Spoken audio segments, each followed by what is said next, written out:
Jean revient seulement quand le soleil au zénith dit que c'est midi.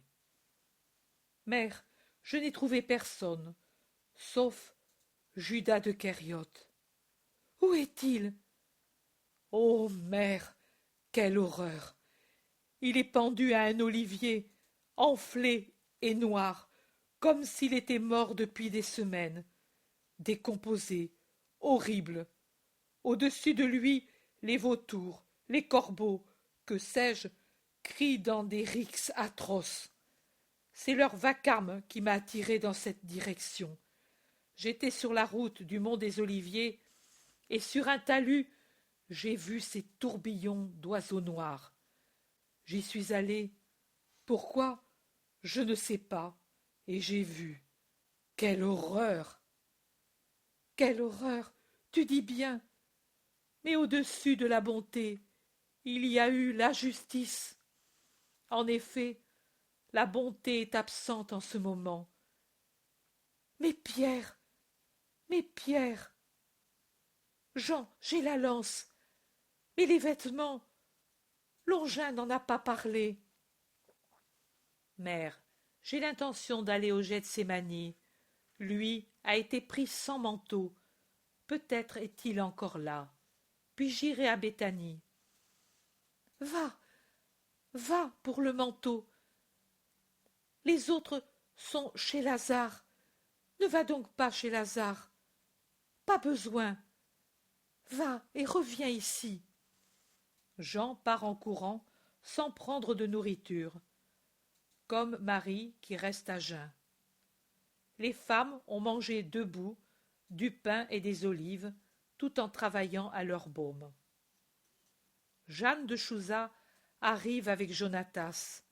C'est un masque de pleureuse. Dès qu'elle voit Marie, elle dit « Il m'a sauvée, et lui est mort.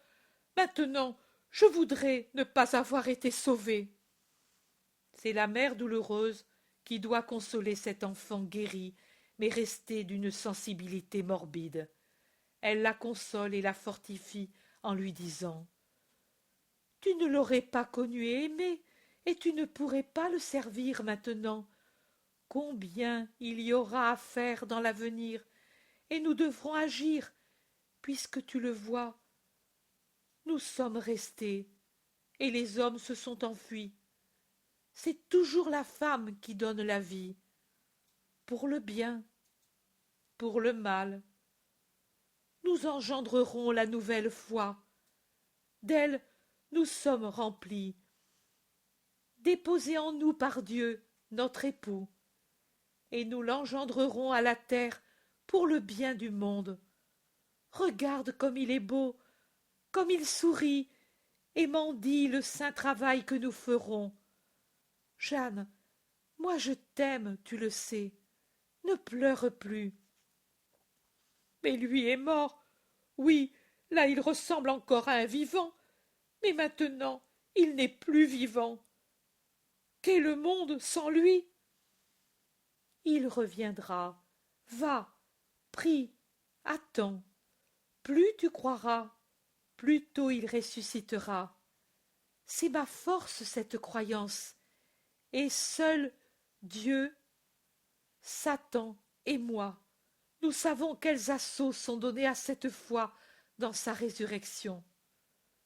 Jeanne aussi s'en va, mince et penchée comme un lys trop chargé d'eau. Mais après son départ, Marie retombe dans son tourment. À tous, je dois donner la force. Et qui me la donne à moi? Et elle pleure en caressant le visage de l'image, car maintenant elle est assise près du coffre sur lequel le suaire est étendu. Joseph et Nicodème arrivent, et ils évitent aux femmes de sortir pour acheter de la myrrhe et de l'aloès, car ils en apportent des sachets. Mais leur force cède devant le visage imprimé sur la toile et devant le visage ravagé de la mère. Ils s'assoient dans un coin après l'avoir salué et se taisent, sérieux, funèbres, puis ils s'en vont. Et elle n'a plus la force de parler, Mais à mesure que descend le soir, qu'avance un amas de nuages étouffants, elle devient davantage une pauvre créature déchirée. Les ombres du soir sont aussi pour elle, comme pour ceux qui souffrent, la source d'une plus grande douleur. Les autres aussi deviennent plus tristes, et en particulier Salomé, Marie d'Alphée et Suzanne. Mais pour elle arrive enfin le réconfort, car en groupe viennent Zébédée, l'époux de Suzanne, et Simon et Joseph d'Alphée. Les deux premiers restent dans le vestibule pendant qu'ils expliquent que Jean les a trouvés en passant par le faubourg d'Ophel. Les deux autres, de leur côté, ont été trouvés errant dans la campagne par Isaac, se demandant s'ils allaient revenir dans la ville ou aller trouver leur frère qu'ils supposaient à Béthanie. Simon dit : « Où est Marie ? Je veux la voir. » Et précédé par sa mère, il entre et embrasse sa parente affligée. « Tu es seul ? Pourquoi Joseph n'est-il pas avec toi ? Pourquoi vous êtes-vous quittés ? Encore une brouille entre vous. Vous ne devez pas, vous voyez. La raison du désaccord est morte. » Et elle montre le visage du suaire. Simon le regarde et pleure. Il dit : « Nous ne nous sommes plus quittés, et nous ne nous quitterons pas. Oui, la raison du désaccord est morte, mais pas comme tu le crois. Elle est morte car, maintenant, Joseph a compris. Joseph est dehors et n'ose pas venir. Oh non, je ne fais jamais peur, et je ne suis que pitié. J'aurais pardonné même au traître, mais je ne puis plus. Il s'est tué. » Et elle se lève. Elle marche courbée en appelant : « Joseph, Joseph !» Mais Joseph, noyé de pleurs, ne répond pas. Elle vient à la porte comme elle l'avait fait pour parler à Judas, et, en s'appuyant sur le chambranle, elle tend l'autre main et la pose sur la tête du plus âgé et du plus tenace de ses neveux. Elle le caresse et dit : « Laisse-moi m'appuyer à un Joseph. Tout était paix et sérénité tant que j'ai eu ce nom comme roi dans ma maison. Puis mon sein est mort, et tout le bien humain de la pauvre Marie est mort aussi. Il m'est resté le bien surnaturel de mon Dieu et Fils. Maintenant, je suis la délaissée, mais si je puis être dans les bras d'un Joseph que j'aime, et tu le sais si je t'aime, je me sentirai moins délaissée. Il me semblera revenir en arrière et pouvoir dire : Jésus est absent, mais il n'est pas mort. Il est à Cana, à Naïm, pour des travaux, mais maintenant il revient. Viens, Joseph, entrons ensemble là où lui t'attend pour te sourire. Il nous a laissé son sourire pour nous dire qu'il n'a pas de rancœur. » Joseph entre et elle le tient par la main, et comme il la voit assise, il s'agenouille devant elle, la tête sur ses genoux, et il sanglote : « Pardon, pardon. » « Ce n'est pas à moi, c'est à lui que tu dois le demander. »« Il ne peut me le donner. Sur le calvaire, j'ai cherché à attirer son regard. Il a regardé tout le monde, mais pas moi. Il a raison. Je l'ai connu et aimé comme maître trop tard. Maintenant, c'est fini. Maintenant, cela commence.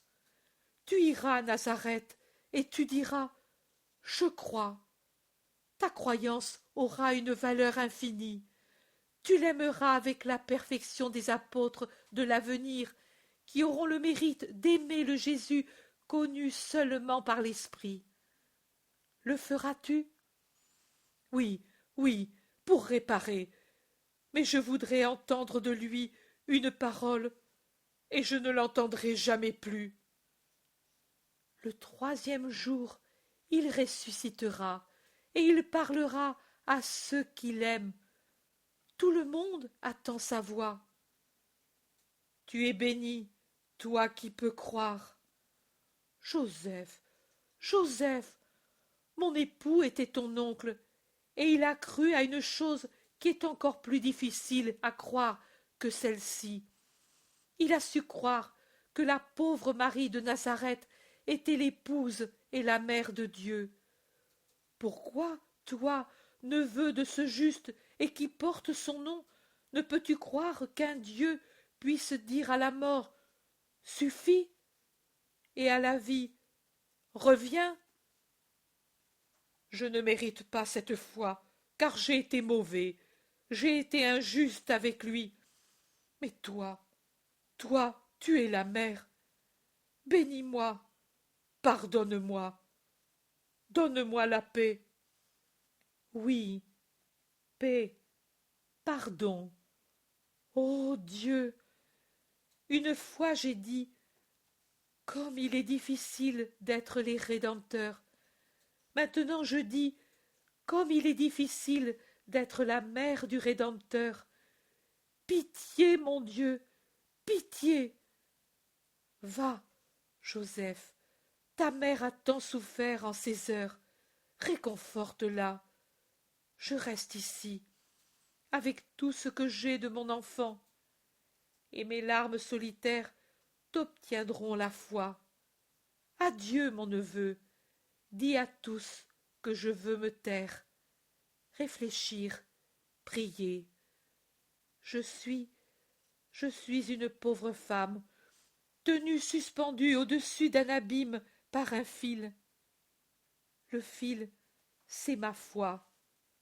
Et votre manque de foi, car personne ne sait croire totalement et saintement, heurte continuellement ce fil.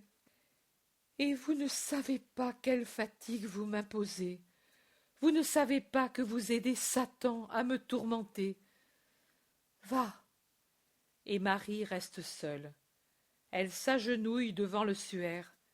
Elle baise le front, les yeux, la bouche de son fils, et elle dit « Ainsi, ainsi, pour avoir de la force, je dois croire pour tous. » La nuit est tombée, sans étoiles, obscure, étouffante. Marie reste dans l'ombre avec sa douleur. La journée du sabbat est finie.